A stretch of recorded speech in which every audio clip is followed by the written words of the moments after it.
is going to be talking about Star Wars and Dune, and talking about what is similar, what is different, and maybe the fact that Dune might have just replaced Star Wars.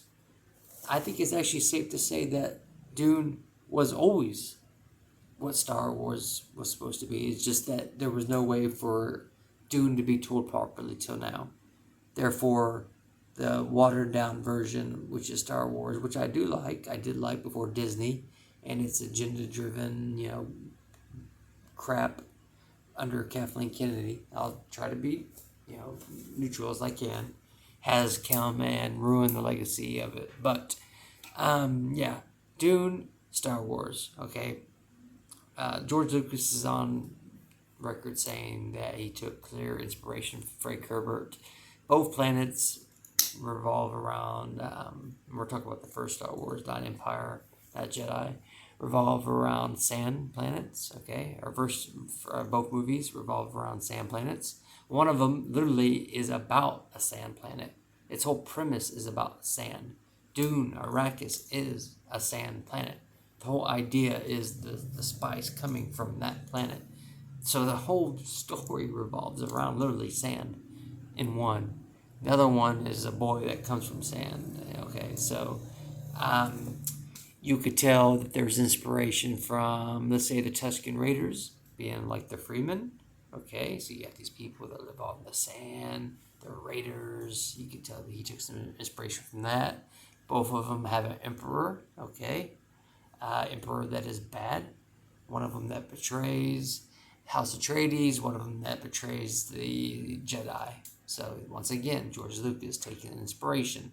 Now, just because you take inspiration or rip off something, just because you take inspiration doesn't mean that you're necessarily ripping it off. You can enjoy two things can be true at once, right? You can enjoy something, you could pay homage to it, you could give respect to it, as long as it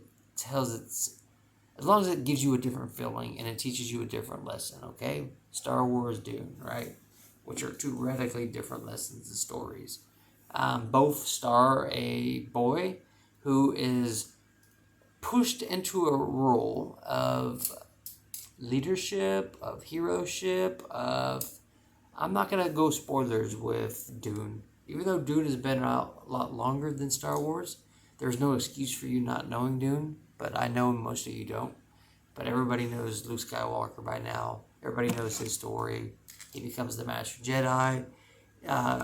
Everything that's happened under Disney is not canon, so he's still alive. So Last Jedi never happened. So yeah, I follow the actual books, the canon. So what they call the non-canon stuff, nah. Disney Star Wars is not Star Wars. I don't care what any of you say.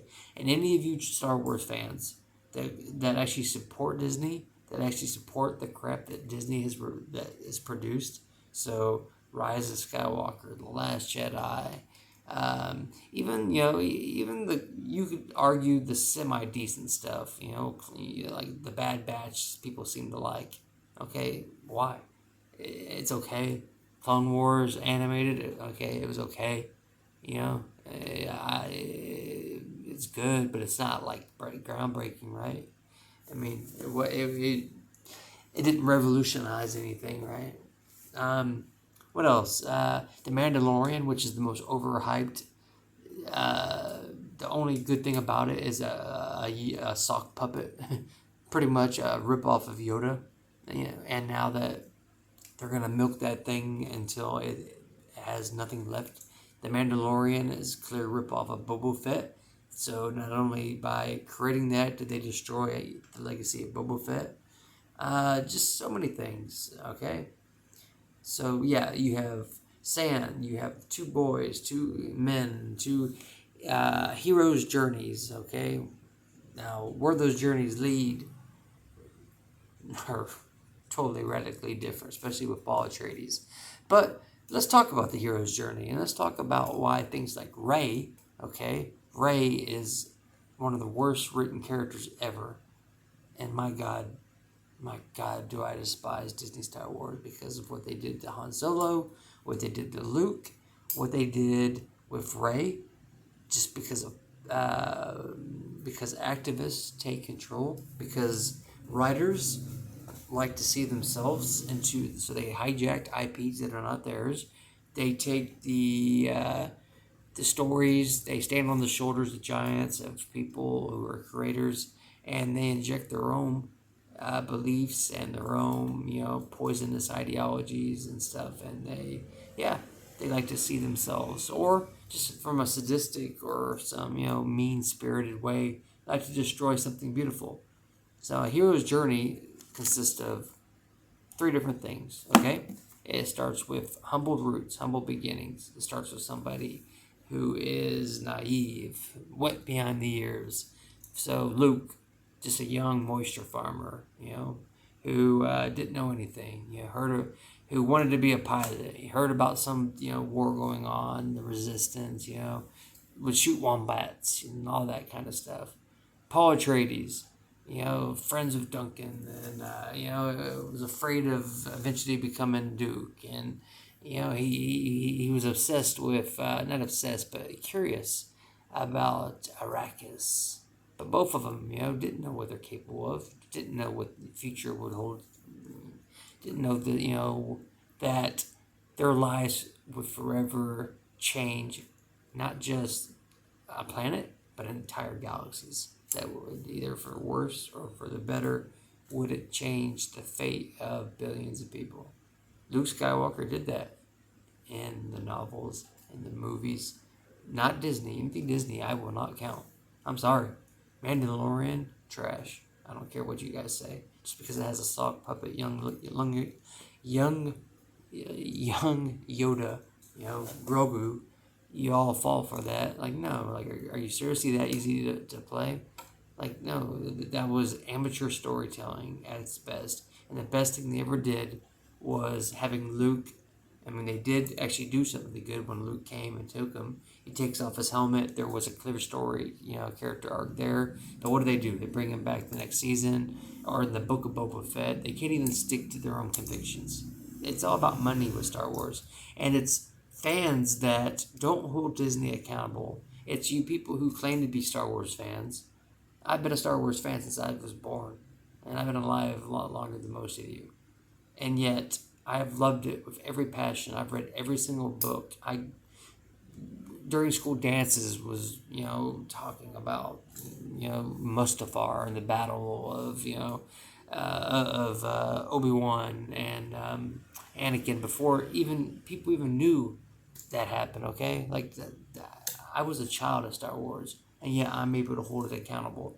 Yet, a lot of you are just, spent so much of your life Star Wars fans, you can't accept the reality. Same with Marvel. Same with what Disney Marvel has become, that you can't hold it accountable that it's turned bad. Because by doing that, I don't know, I don't know if if it feels like it takes a piece away from you, that somehow it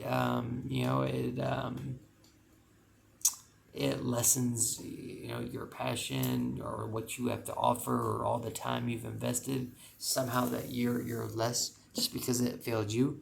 Like, no, you're not failing Star Wars by holding it accountable. Star Wars failed you. Disney failed you. George Lucas failed you by selling it. You failed George Lucas by hitting on the prequels. So, I mean, I guess everybody is a little bit responsible. But back onto the hero's journey, okay? There should be a beginning, so humble roots. There should be challenge, okay? There should be adversity. There should be a humbling moment. So the hero's journey is about just that, a journey. Going from a starting point, going from learning a lesson, going from being defeated, learning from that lesson, and ultimately either prevailing, losing, or having some kind of conclusion. The journeys they don't always end happy. Okay, life is not always happy, but life is a journey. I mean, think of it just like Rocky, okay? Rocky, there's a fight, train, build himself back up, either wins or loses depending on what movie. Clear hero's journey. Luke Skywalker trains, eventually redeems his father. Clear hero's journey. Paul Atreides, without spoilers, just talking about the first. I won't even spoil the second movie. I'll talk about the second movie. If you should have seen it by now. Okay, so I will talk about the second movie. Okay, so if you haven't seen the second movie, this will just be slight, talk references. So at this point now, he has accepted his role, that he is this chosen Messiah, and that he is going to start a holy crusade. So yeah, it's going to start the religious war against all the houses of the universe, and that he is pretty much drank his own Kool-Aid. That he didn't want the role, he didn't want to become this Messiah, this prophet, this John Connor, Messiah figure. But yeah, now that he's embraced it, he will use it, and he will use it for his own selfish ends, such as revenge. And there's clear references to that, just like, Duke Alito didn't believe in his father, didn't believe in revenge, but Paul does.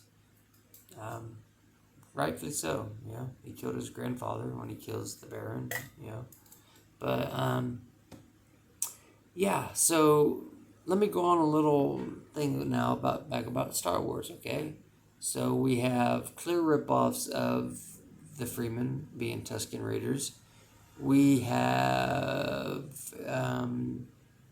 the Sand Planets. We have the hero. We have an empire, an emperor that betrays. We have the emperor that betrays the House Atreides. We have the emperor that betrays the Senate and the Jedi. That sun is bright. Wow. So these are my sunglasses. So yeah, another clear thing that I signed off. Also, lightsabers or chist blades. Okay, so fighting by blades. Another thing that Lucas took from Star Wars. The whole idea of intergalactic space travel. Well, through Dune, it's through spice. In Star Wars, it's hyperspeed, right? They don't really go into the details unless you want to go into the Disney crap, which is not canon. I'm going to keep saying that. I want to go off on a little rant now about Rey. Okay? Let's compare Luke to Rey. I know this has been done a million times. Tell me the hero's journey of Rey. What one flaw did she have? Name one flaw. All you people apologists for, Rey. Name one thing that she's bad at. She's a better pilot. Knows the shit better than Han Solo. Is able to fix the condenser and hotwire it, and she is able to beat Kylo Ren, somebody who was trained by both Luke Skywalker and Emperor Palpatine, aka Snoke, somebody who's trained his whole life by the best Jedi Master ever. But she, without any training, just happens to beat him in their first duel. She beats Luke in a fight. BS. She just pretty much just does everything right. Oh, she's able to swim, even though she's never been on a planet that has water. She's liked by everybody. You know what she is? This is what, in writing school, when the writer injects themselves into a character. So it's usually activists. It's usually this new breed of activism that's coming from politics, from universities. Trust me, I just graduated in 2020. I was rebelling against this and calling people out, like, hey, look, stop with this whole indoctrination, trying to tell people like how to think, how to believe.